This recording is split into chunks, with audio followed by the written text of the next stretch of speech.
حياكم الله، ان شاء الله الكل بخير والسلامة.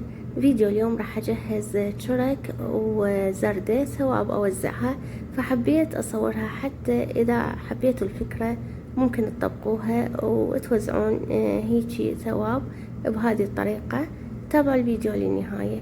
هنا أنا عندي المكونات: كيلو ونص طحين متعدد الاستعمالات، وكوب سكر، فانيلا سائلة، 3/4 الكوب زيت، ملعقة هيل مطحون وملعقة خمرة، و3 أكواب حليب سائل دافي. هذه مكونات عجينة الشرك. هسه اني حضرت العجانة، راح ابدي اعجن بيها حتى تكون سهلة علي الشغل. انزل الحليب نص الكمية، انزل كوب ونص، الباقي بعدين اضيفه بالتدريج. اضيف ملعقة الخمرة وكوب السكر او الشكر، او اضيف ايضا نص كمية الزيت. الباقي راح املس بيه العجينة،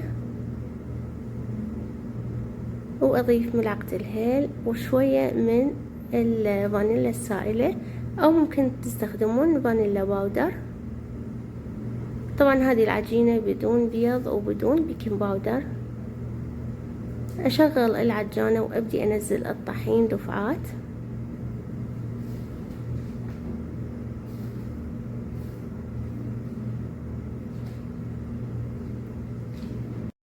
نزلت الحليب ايضا دفعات. كمية الحليب صارت على العجينة 3 أكواب حليب دافي. ممكن تضيفون حليب اكثر او اقل حسب نوع الطحين، لان تفرق من نوع طحين الى اخر. ومثل ما شفتوا الزيت ضفته اخر شي اللي باقي، وملست بيه العجينة بهالشكل. هسه تقريبا العجينة كملت عندي، راح اطفي العجانة واشيلها حتى اتركها تختمر.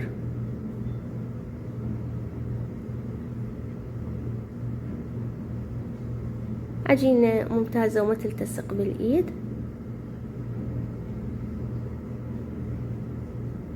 هسه راح اخليها تختمر واغطيها واشوف وقت التخمير ايش قد راح تبقى.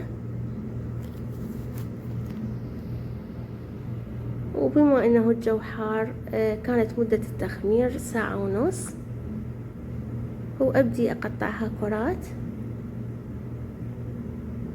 راح اقطع كل العجينة كرات حتى اشكلها.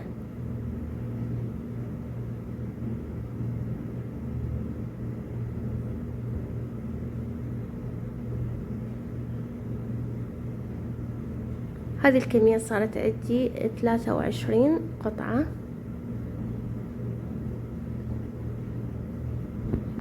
ابدي اخذ العجينة واحدة واحدة واشكلها. طبعا غطيت وجه الكرات مع العجين حتى لا تنشف. ابرم العجينة بهذه الطريقة، واطوي الطرف على الثاني وابرمها بهالشكل.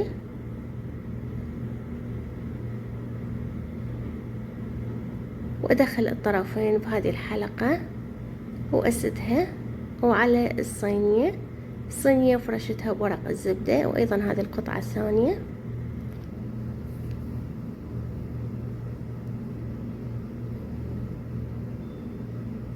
وبنفس الطريقة لاحظوا فردتها على الجهة الثانية حتى تشوفوها تكون واضحة عندكم. برمتها وطويتها وسديتها بهذه الطريقة.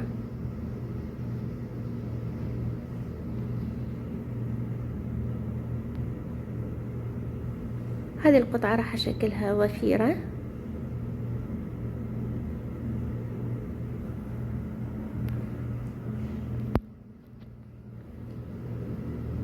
طريقتها سهلة.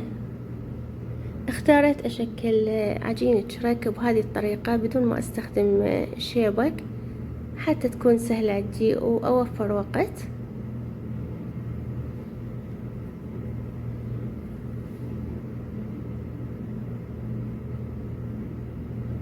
وابرمها بنفس الطريقة. وأظفرها. طبعا هذه الطريقة أحلى من سابقتها، تطلع القطعة.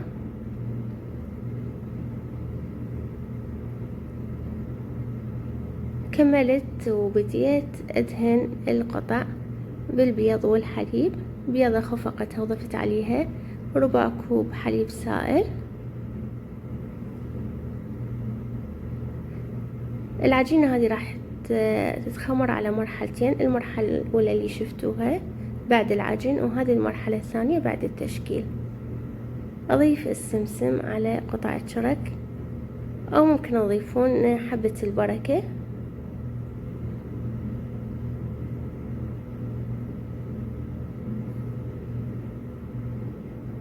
على حد علمي مو كل الأشخاص يحبون حبة البركة بهذا النوع المعجنات. هسه راح أتركها تتخمر على المرحلة الثانية نص ساعة وأرجع لها.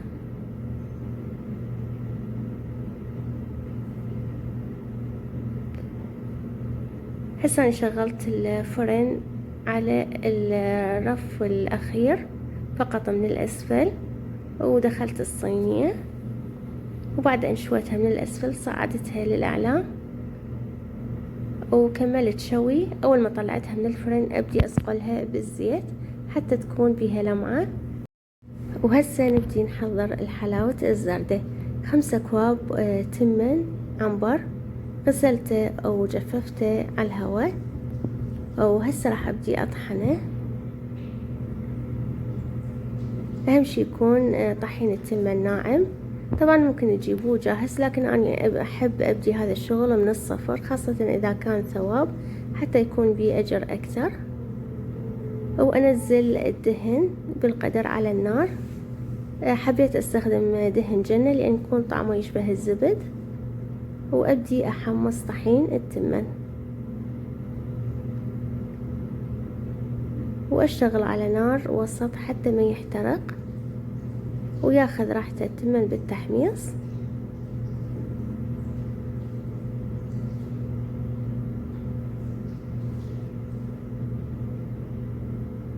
حمص التمن إلى أن تبدي تبرز نكهة التحميص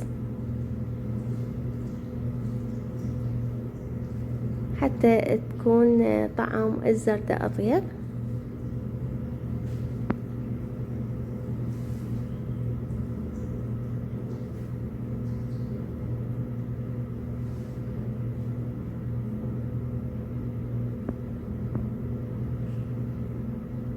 وأقلب، أحاول ما أتركه ولا لحظة حتى ما يحترق.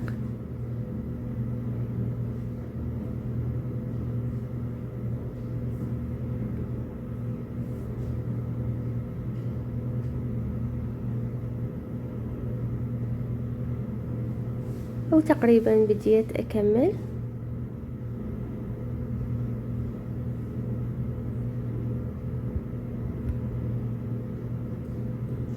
جهزت مي عادي راح أضيفه على طحين التمن، مو شرط مي مغلي. أنزل أول دفعة لتر واحد،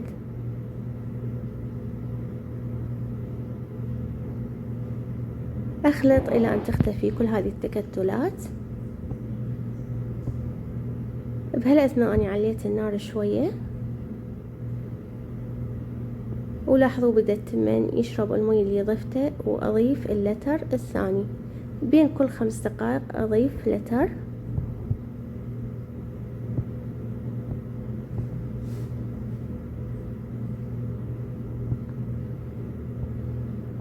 وأستمر بالتحريك نهائيا ما أتركها حتى لا يتكتل التمن أسفل القدر أو طحين التمن.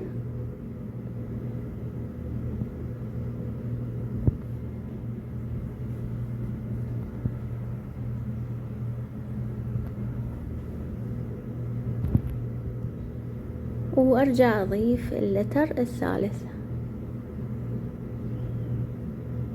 مع التحريك المستمر.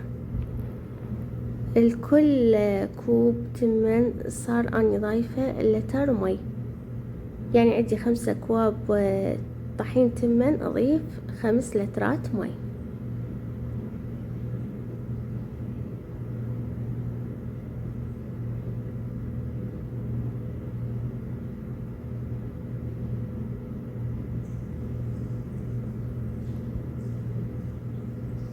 استمر بالتحريك الى ان اتأكد ان طحين التمن استوى خلاص، وبعدها اضيف المكونات الباقية.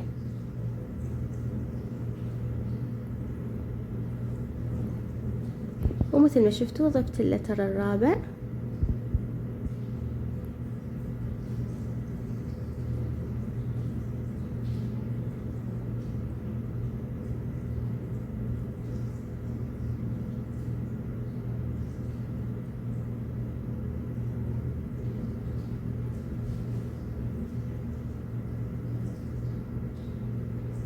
طريقتها سهلة وطعمها طيب. وأضيف اللتر الخامس والأخير.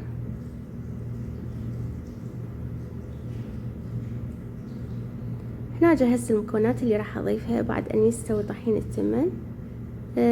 سكر 5 أكواب، صبغ اللوزينة، وهيل مطحون، ومي ورد. كمية الهيل اللي شفتوها ملعقة أكل، وكمية صبغ اللوزينة ملعقة كوب. أضيف الهيل المطحون والصبغ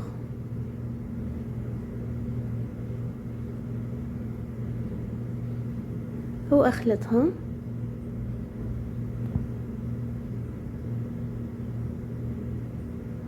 أتمنى تكون المقادير واضحة عندكم اللي ذكرتها، وممكن تدونوها بورقة، وإذا تحبون ضعفوا الكمية حسب رغبتكم.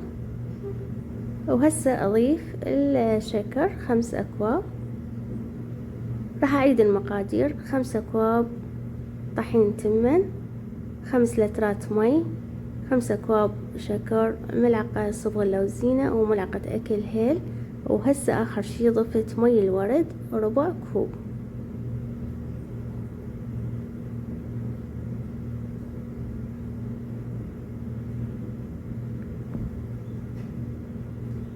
باقي شوية وتكون عندي الزردة جاهزة.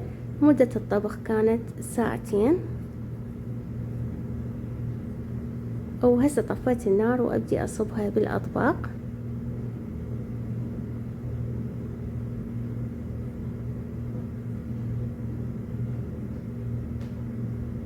وأزين الأطباق بالمبروش، مبروش جوز الهند. وأيضا راح أضيف الدارسين، وممكن تضيفون المكسرات إذا تحبون.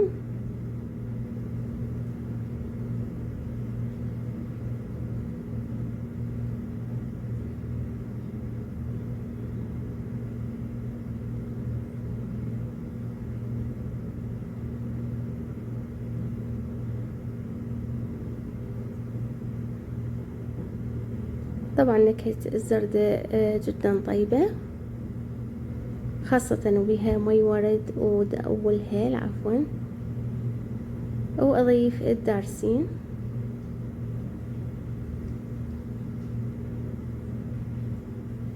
الدارسين اللي هو القرفة.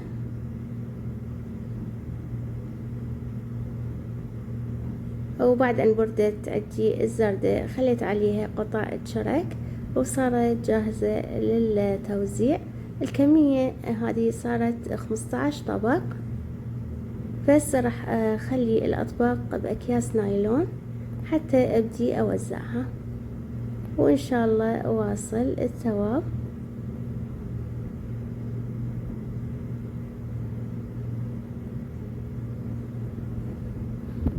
وأبدي أغلفها بالأكياس النايلون. أتمنى عجبكم الفيديو اليوم. تحياتي.